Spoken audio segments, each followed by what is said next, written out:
I have a quote from the author Evelyn Waugh. He says, "Do not give your opinions about art and the purpose of life. They are of little interest and in any way you can't express them. Do not analyze yourself.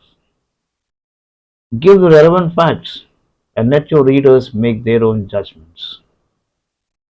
Stick to your story. It is not the most important subject in history, but it is one about which you are uniquely qualified to speak."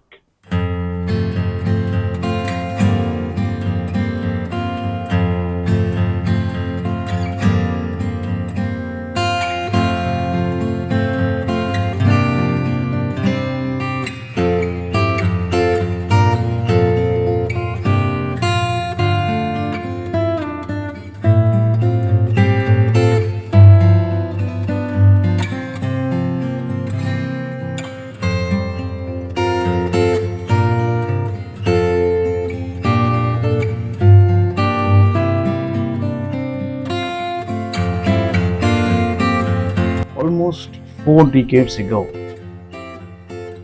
when the then President of India, Sri Neelam Sanjeeva Reddy, prodded me, questioning, "What do you want, doctor?" It was my naivety that caused me not to ask for anything.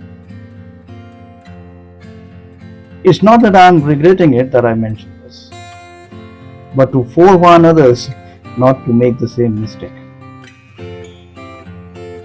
Let me recall that honor and privilege of treating His Excellency the then Honorable President of the biggest democracy in the world, the Republic of India.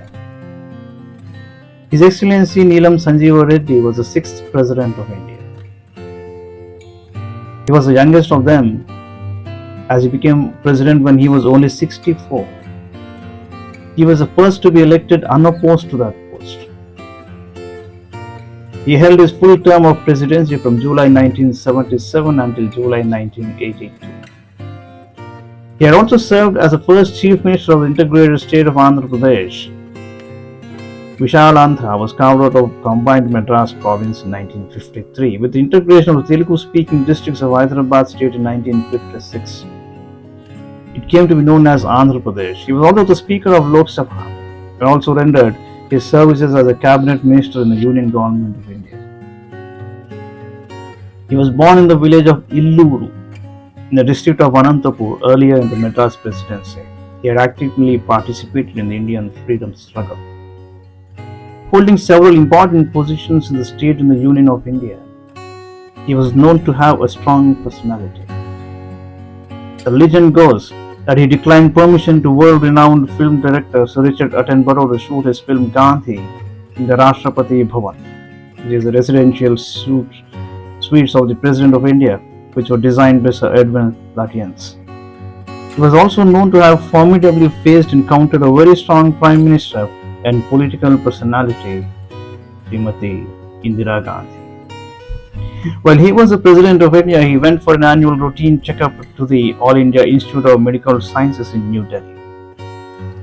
Unexpectedly, a coin-like lesion was detected on the upper lobe of his left lung. The biopsy confirmed that he had lung cancer. The doctors then recommended his treatment at Memorial Sloan Kettering Cancer Center in New York. A coin-like lesion can appear on the lungs, but it isn't necessarily malignant. It can be benign as well. In addition, this tumor can appear in the lungs if there is cancer in any other part of the body. It's very important.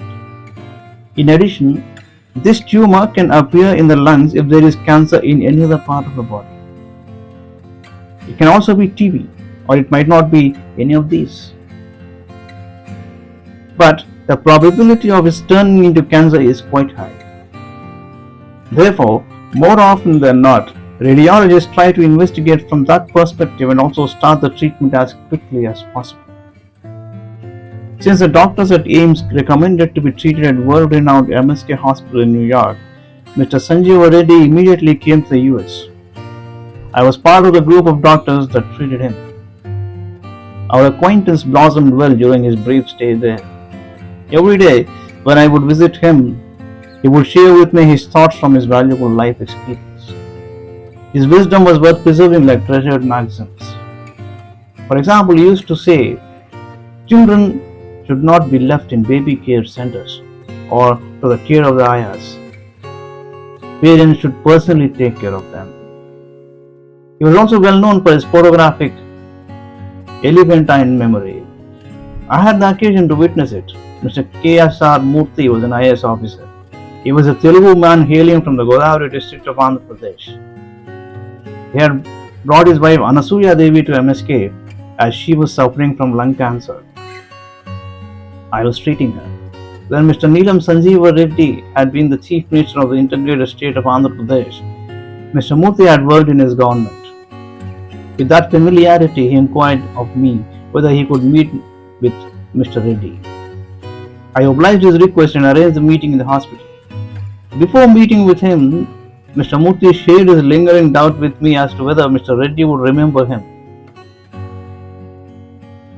But surprisingly, when he met with the president, the latter immediately greeted him by name. Hello, Mr. Murthy, how are you?